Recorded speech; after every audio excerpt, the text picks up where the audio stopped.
whatever's down there in that bag. We have 50 feet of rope. I think I can drop myself lower. Okay, I'm gonna jump onto the bag. Hunter, no! Hunter!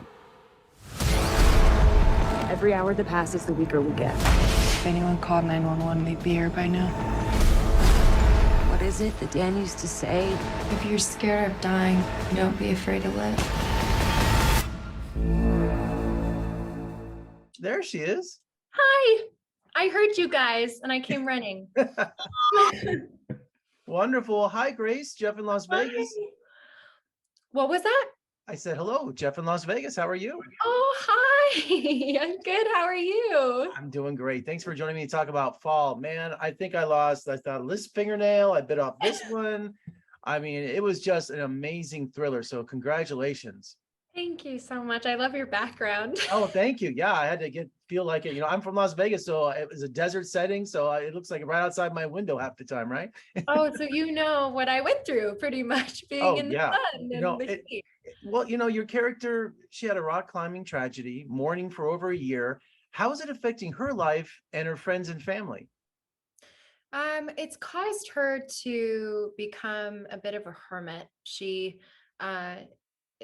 had the person who she was going to build her life with taken away from her, so she doesn't know what life looks like anymore, and it's really concerning for her father and her friend, which ultimately leads her friend to say, let's go on a crazy adventure and try to get the old Becky back. Yeah, because your friend Hunter, played by Virginia Gardner, she's a YouTuber, she's an adrenaline seeker. She's pretty much the catalyst in getting this whole thing started, isn't it? You know, she's the one trying to get you out of your shell to make Becky get back into life. But when there's a sign that says no trespassing, danger of death, I think I saw that. I'm like, I think it would turn back at that point. You're too logical. We'd have no movie, right? But yeah, we wouldn't have a movie. We wouldn't have a movie. Now, you climb B67 TV Tower. It's over 2,000 feet tall. That is just, you know, it's almost like when you get stuck on top of this tower. I was thinking you might as well be lost at sea in a raft. It's the same thing, isn't it? It really is. That's a really good point. You're stranded. There's no way to get yourself on land. Yeah. And also, you know, the character of Hunter, you know, even though she's trying to help Becky, I think she's selfish. She's like a YouTuber. She's an adrenaline seeker, you know, so it's kind of like, what's her real motive in being here? Is it a little bit of both or? Right. And that's something that I know Ginny and our director Scott talked about quite a bit, was it's really hard with that Hunter character to walk the fine line of coming off ingenuine or selfish, as you mentioned. And when we read different girls, and I got to read with different girls, Virginia Gardner, not everyone was able to make the switch from that larger than life personality to being that genuine, comforting friend. Or you just didn't buy it when they were comforting Becky. But oh my gosh, Virginia, just like, I feel like she just nails it when she shifts into that friend mode. And I would say that Hunter is battling with a little bit of selfishness as far as, you know, wanting to get this adrenaline seeking thing. But ultimately, at the end of the day, she loves her friend so much. Absolutely. And you see her move away from that a little bit more as the movie progresses, that selfishness. Especially when Becky scatters the ashes of her boyfriend, you know, and she gets emotional about it. So, you know, she's not there just for selfish reasons. She's kind of a mix. Like you said, she walks that fine line with her character. Yeah. And, you know, it's movie magic, you know, real tower versus visual effects. Now, I don't want you to spoil anything, but what can you tell us about, without ruining the thrills, how you shot something? I mean, I could not tell what was not real and what was fake. I mean, it's just amazing accomplishment what you did with this movie. Well, I would say that you not being able to tell what's real or what's fake is because most of it was real. The most of it, we were actually so high up, you know, up on a 100-foot tower on a 2,000-foot cliff out in the middle of nowhere. And, you know, holding on to a ladder, and the ladder broke away and I fell too. You know, we were doing these wild stunts. And our stunt coordinator, Ingrid, was really good at just never making us feel forced to do any of them, but we knew it was available to us. And I gotta say, once you try one stunt and it goes well, it's a little addicting. It's like I became a little bit of an adrenaline junkie on set. This movie plays on your fear of heights, you know, and pending death from falling. And that's my fear. I don't have a fear of heights. I can go up to, like here in Las Vegas, the stratosphere. I can go up there and look over as long as I know I'm not going to fall. But that feeling of you're going to fall is what terrifies me. I think me too. I agree. I was talking about if I have a fear of heights or not. And the thing is sometimes my palms are sweaty, sometimes they're not. Sometimes, and I do think if I don't feel safe and I do feel like I could fall, it's just human nature. Your stomach goes up to your throat and it's like, oh no. And, you know, I did a Zipline tour once on the big island of Hawaii. And at one point, you know, we were on such a high tower and we had to wait for the other Zipliners to join us. There's 5 of us on a platform that our feet stuck over. We couldn't even, and we're all holding on because, you know, one at a time we disconnect and they keep one at a time we leave the platform. So I'm watching you guys, you had more space than we did. Oh, really? Yeah. And it Less was like, people.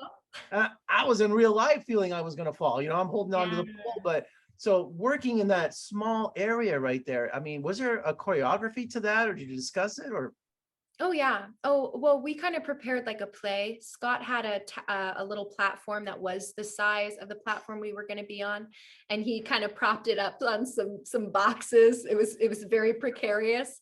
But Ginny and I blocked the majority of the scenes in the script so that when we got to the tower and Scott was many feet below us directing us through a bullhorn, we kind of already had our marching orders, if you will. We already kind of knew what lay ahead of us, because sometimes blocking a scene can take up just quite a bit of time, and we didn't have the luxury of having Scott right there next to us, right? He can't just float up and tell us where to go. So yeah, no, we really heavily prepared.